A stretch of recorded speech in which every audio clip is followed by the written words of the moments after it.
Next आपके पास आ जाता है जी सेवन रूल। सॉरी सेवन है जो कि है the sixth rule. Sixth rule क्या है? So for that we have dealt with integers power both positive and negative, what would we do if we had a fraction for a power like a raised to the power 1 over 2? अब अगर आपके पास fraction आ जाए तो फिर क्या करोगे? कहता है to see how to deal with the fraction powers consider the following. Suppose we have two identical numbers multiplying together to give another number as in for example। अब कहते हैं हमारे पास लेट्स सपोज दो नंबर हैं जो कि same है। हमने उन दोनों सेम नंबर्स को मल्टीप्लाई किया और आपके पास आंसर क्या आ गया? 49। इसका मतलब है we can also write we know that 7 is the square root of 49। तो हमें ये भी पता है कि 7 जो है वो बेसिकली स्क्वायर रूट है किसका? 49 का। ओके, दैट इज इफ अगर 7 स्क्वायर करेंगे तो वो 49 आ जाएगा, अगर 49 का स्क्वायर रूट लेंगे तो वो 7 आ जाएगा। ये हमने पहले स्क्वायर रूट के अंदर पढ़ा हुआ है, राइट। इसी तरह अगर आपके पास a raise to the power p है और मल्टीप्लाई हो रहा है a raise to the power p से, तो आंसर आपका a आ रहा है। कैसे a आ सकता है? सिंपल सी बात है ना, किस तरह से a आएगा? ये तो अगर आप इसको सॉल्व करोगे तो सॉल्व करने से आप देखोगे, कहता है that is when we multiply a raise to the power p by itself we got result a। That means a raise to the power p must be a square root. इसका मतलब कहता है a raise to the power p जो है वो एक square root कहलाता है। किस तरह से? अगर आप 7 स्क्वायर रूट को मल्टीप्लाई करते हो ना 7 स्क्वायर रूट से, तो आपका आंसर ऑलवेज सिंपल 7 आएगा, राइट। दो दफा स्क्वायर रूट से मल्टीप्लाई करोगे तो आंसर आंसर आपका स्क्वायर रूट से स्क्वायर रूट कैंसिल आउट होता है।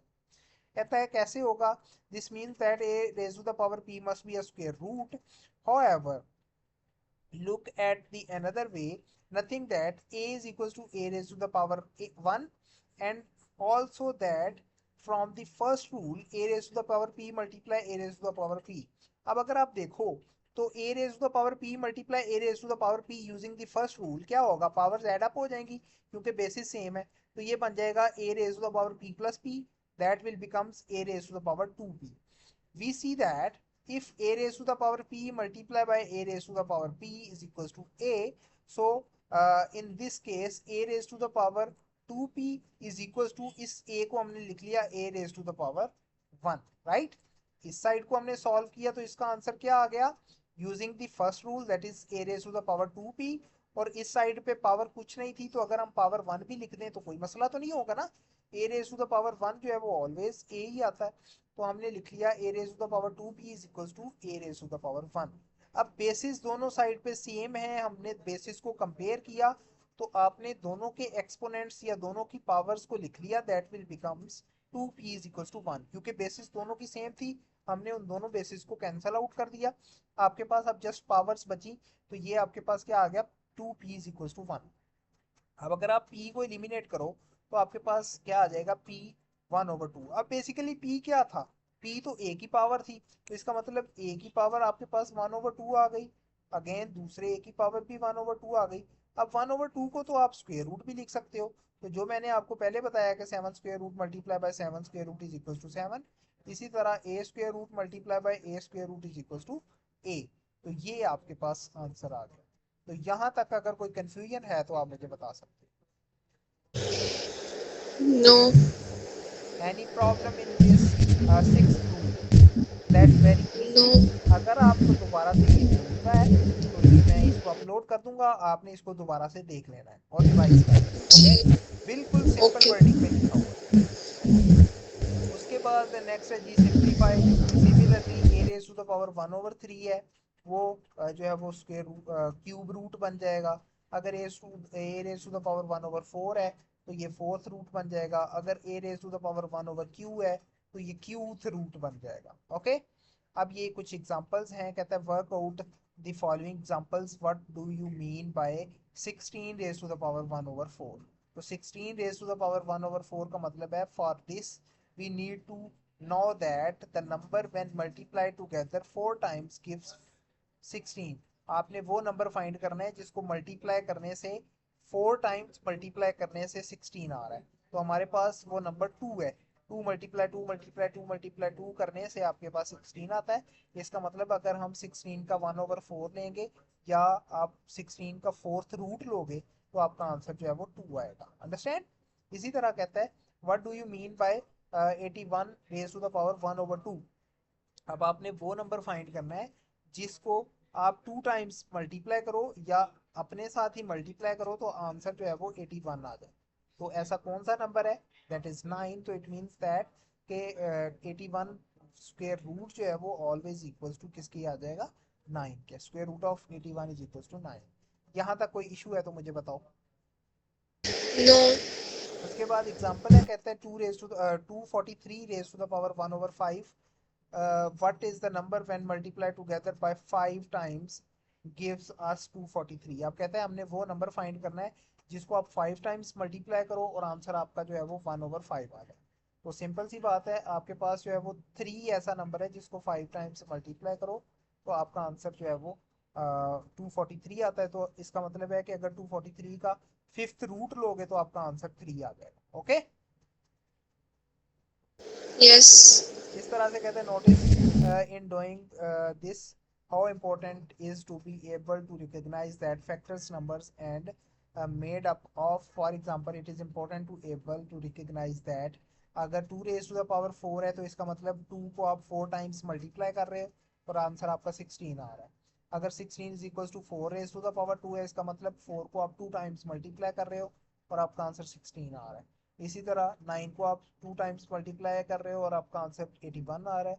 फिर आप क्या कर रहे हो? सिंपल 3 को आप 4 टाइम्स मल्टीप्लाई कर रहे हो और आपका आंसर 81 आ रहा है। एंड सो ऑन, इस तरह से आप चलते जाओगे। इस तरह से आपके पास ये भी एक्सरसाइज है जो आपने सॉल्व करनी है। राइट? और फाइनल रिजल्ट के अंदर क्या है, कहता है what happened if we take a raise to the power 3/4।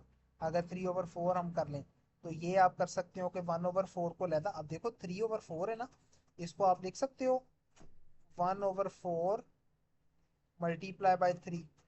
तो आपने 1/4 को पहले लिख लिया एंड होल पावर 3 लिख ली। राइट? इसी तरह आप इस तरह से भी लिख सकते हो 3/4 को 3 मल्टीप्लाई बाय 1/4। तो 3 की पावर पहले लिख लिया और 1/4 बाद में लिख लिया। इसकी बेस्ट एग्जांपल ये दी हुई है 16 रेज टू द पावर 3/4। तो आप क्या करोगे? 16 रेज टू द पावर 3/4 को आपने लिख लिया 16 raise to the power 1/4 whole power 3। तो 16 की पावर 1/4 दैट इज 2। 2 की पावर 3 अब देखोगे कि तो कितना आएगा 8। तो इसका मतलब इस पूरी वैल्यू का आंसर क्या आ गया? 8। ओके? तो यहाँ तक कोई प्रॉब्लम है तो मुझे बताओ। ये लास्ट जो अभी आपने क्वेश्चन कराया ये दोबारा करा दें। मैंने ये बोला है कि आपकी पावर जो है वो फ्रैक्शन में आ गई है ना, तो फ्रैक्शन को आप जो जी। है वो अलग अलग कर सकते हो, मतलब उसका न्यूमरेटर मल्टीप्लाई बाय जो सिंपल टर्म है इस तरह से कर सकते हो कि नहीं कर सकते। इसी कर तरह थ्री सकते ओवर हैं। फोर था, इसको उसने 1/4 को लैदा कर लिया और 3 को लैदा कर लिया। दोनों पावर्स मल्टीप्लाई हो रही हैं तो 16 रेज टू द पावर 1/4। इसका मतलब आपने वो नंबर फाइंड करना है जिसकी पावर 4 लें तो आपका आंसर 16 आ जाए। तो वो नंबर था 2। इसका मतलब 16 की अगर फोर्थ रूट लेंगे तो आपका आंसर 2 आएगा। तो 2 की पावर 3 है, इसका मतलब 2 को 3 टाइम्स मल्टीप्लाई करेंगे तो आपका आंसर 8 आएगा। तो अभी कोई कंफ्यूजन तो नहीं है? नो। ओके। उसके बाद नेक्स्ट आपके पास आ जाता है we can also think of the calculations performed in slightly different way. Note that instead of writing a raised to the power m multiplied by n is equals to a raised to the power m multiply n, we could write it as a raised to the power n whole m। तो इसको अगर interchange करते हैं तो तब भी कोई फर्क नहीं पड़ता। जैसे a raise to the power 3 whole power 5 लिखा हुआ है ना, तो आप इस तरह से भी लिख सकते हैं a raise to the power 5 whole power 3, क्योंकि आंसर तो आपका क्या आएगा? रूल के अकॉर्डिंग 3 मल्टीप्लाई बाय 5 हो जाएगा। तो इसको अगर रूल के मुताबिक करेंगे तो ये 5 मल्टीप्लाई बाय 3 हो जाएगा। तो आंसर तो सेम आएगा ना दोनों दोनों मेथड से। जो है वो आंसर आपका a raise to the power 15 a raise to the power 15 आएगा। ओके? इसी तरह आपके पास एग्जांपल है 8 रेज टू द पावर 2/3। तो आपने 1/3 को अलहदा कर लिया, 2 को अलहदा कर लिया। 1/3 किया 8 का तो आपके पास 2 आ गया, 2 का स्क्वायर किया तो 4 आ गया। इसको दूसरी तरह से भी कर सकते हो कि पहले 2 को अलहदा कर लिया, 1/3 को बाहर लिख लिया, 8 रेज टू द पावर 2 किया तो 64, 64 की पावर 1/3 किया तो आपका आंसर क्या आ गया? 4। या थर्ड रूट लिया तो आपका आंसर 4 आ गया।